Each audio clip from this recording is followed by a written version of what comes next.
I've heard it said that it's a woman's prerogative to change their mind, but stop being so overtly sexist. Anybody has the opportunity to change their mind. And, of course, now it gets even more confusing because women come in both genders. John Cowan joining me on the program. John, Good morning. Good morning. How are you? And actually, I've changed my mind. I don't want to talk to you now. But I do want to talk about the bravest thing that people will ever do. I don't know what the bravest thing is that you've ever done. I don't know if you've ever done parachuting or run into a fire to rescue someone or anything. What's the bravest thing you've done? Gosh. Hey. No, I've no idea. No, no, no. Shouldn't give But me more put of you a on the run-up spot. on I that think one. Yep. the bravest thing I've ever done was I used to go into high schools and stand up at assemblies and try to talk to these teenagers about sex. Mm-hmm. Can you imagine how terrifying that is? Because you know what they're thinking. What does a man with a body like that know about sex? Yeah. And so, it used to take a lot of courage. But in actual fact, I think the bravest thing that most people do is actually change their mind. It shouldn't be that hard. I mean, Mm-hmm. we have a brilliant capacity to weigh evidence and make comparisons and make decisions. And all it takes is flipping a little bit of software around in your brain Yeah. and voila, you've got a new opinion, a new belief, or whatever. But in actual fact, the real problem is we're social beings, Mm-hmm. that we don't live in isolation. We're in groups, and our fashions, our behaviors, tastes, and most of all, our beliefs and opinions are shaped by the most important people in our world. Yeah. Some examples. I remember hearing a guy talking who was doing evangelism in London. Mm-hmm. And they were quite successful. They were doing evangelism specifically amongst ethnic minorities within London. Yeah. And they would win converts, they'd form churches, and after a while they'd drop out. Yeah. And they found that the pull of these people's own cultures was more powerful than their message. It Mm-hmm. would draw them back to their family's culture, religion, and away from what they were trying to do. Triple P is a very successful parenting program. Yeah. It's internationally, it's the big player. And I heard Matt Sanders, who founded it, talking about when they launched it in China, in a Mm-hmm. Chinese city, and mothers would come. It was mainly pitched at mothers, and they would love it. And then after a couple of weeks, it's a long course, but only after a couple of weeks, they would drop out. Yeah. And when they investigated why, they found that the attendees were getting too much resistance from their families to any change, Maybe.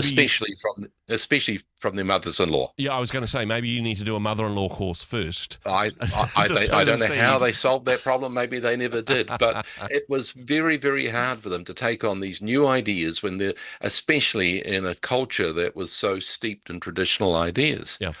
I had a friend who had a heroin habit that lasted for decades, and she finally kicked it. She finally got herself off heroin. Mm-hmm. She'd been on countless courses and programs and rehabs.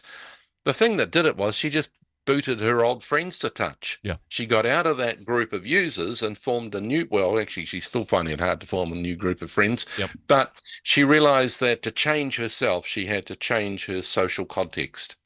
And that's why it's so hard to change our track. Mm. Our group membership is more compelling than often our desire to change. Your family, your workmates, your friends, your partner and their family, your ethnic group, your faith community, your online community. Yep. It's very hard to resist the push and pull of these groups. One of the most tiresome comments I heard during over the last couple of years, well, from anti-vaxxers and other COVID conspirators was the phrase, "I did my own research," which of course means they did a 3-year science degree and then a 4-year postgraduate study course and then decades of lab work, and so were, with some validity and authority, able to refute the opinions of these reputable experts. Yeah. No, of course they didn't. They didn't. They watched 1 or 2 YouTube videos, Yeah. and then YouTube said, aha, they're interested in that. And so kept on feeding them these types of videos. And then they started following some Twitter gurus and listening to their podcasts and then joining some Facebook groups and then off to some other social media platform when they got banned from that group. And before you know it, they're a member of a group Yeah. of people they've never met, Mm-hmm. but a group nonetheless with that exciting feeling that you've got some special truth, that there are sinister enemies arraigned against you, Mm. that you have a righteous campaign on your side. That's very intoxicating and very hard to set aside. Look, Even if basically, you if it's on YouTube, it's not research, and I say that given that ironically this conversation will probably end up on YouTube. if But you're watching this on YouTube, don't believe it.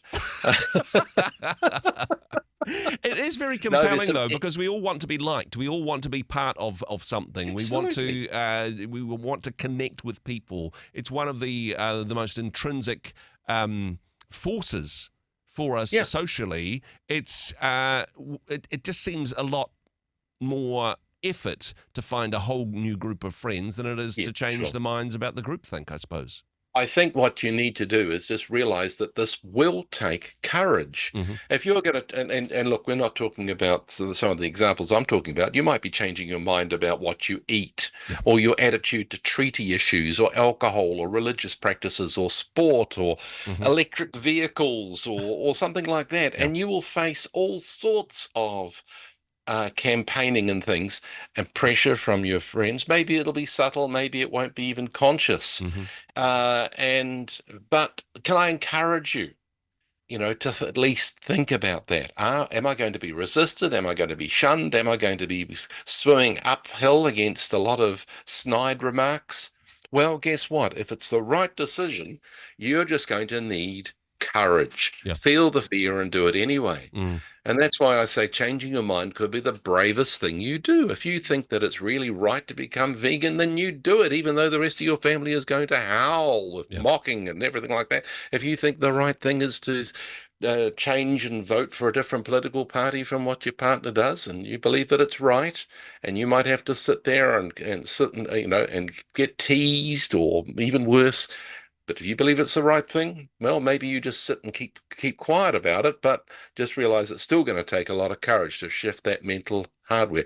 All I'm saying is realize where this is coming from. It's not because you're sitting on every idea that you already have is absolutely true. Yeah. It's every idea that you already have is believed by the people around you. Certainly. Yes, do your own research, but that means actually thinking and doing some thinking. So that could be the bravest thing you do, and the trickiest thing you'll ever do is try to change someone else's mind. Yeah. That's really hard. I think And that's if a you conversation for another time, John, in that regard. Yeah, I do yeah. like the example, though, of parenting that you're giving beforehand, that particularly when it comes to doing what is best for your child, Yeah. sometimes it seems like it would be much easier just to change your mother-in-law. But that could get messy and expensive. So actually just having the commitment to say, you know what, Yeah. these are our children. We're going to make decisions in their best interests. Thank you for your input, but we'll make the choices here. That can be certainly a tough conversation, especially in an extended family situation. John, thank you for what you do. Thank you for making the decision to join us on the program and not changing your mind at the last minute. Oh, it's the highlight of my week, Andrew. I wouldn't skip it for anything. Talk Cheers. to you next time. Hey, thanks very much for joining us in the Rhema studio. Thanks very much for watching the interview. It's kind of nice to have an audience, actually. And if you did like what you watched, then do give us a like, do give us the thumbs up. And if you'd like to see more interviews like that one, or perhaps even better, subscribe and those interviews will come straight to you. Don't forget to turn on your notifications, and we'll see you in the next one. Cheers.